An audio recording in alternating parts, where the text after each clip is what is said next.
গেছে তার ছেলে মেয়ে নিয়ে স্কুলে ভর্তি করে। ছোট ছেলে ভর্তি করাবে ক্লাস 5-এ, বড় ছেলে ভর্তি হবে ক্লাস 10-এ। ছোটটা কেনা আমিও 10-এ ভর্তি হবো কেন? সে বলে যে আমার বড়টা যা জানে আমি তো তাই জানি। ওকে। তো স্কুলে একটা সুন্দরী ম্যাডাম ছিল, ম্যাডাম বলতেছে দেখো তোমাকে আমি 2-3টা প্রশ্ন করব, তুমি যদি রাইট অ্যান্সার দিতে পারো তাহলে তোমাকে 10-এ ভর্তি করানো হবে। বলে করেন।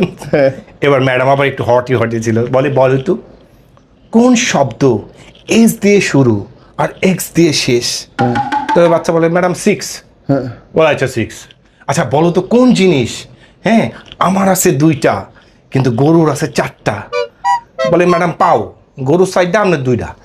বলে আচ্ছা ঠিক আছে, বলো তো কোন জিনিস আমি মেয়ে মানুষ আমার প্যান্টের নিচে নেই কিন্তু তুমি ছেলে তোমার প্যান্টের নিচে আছে?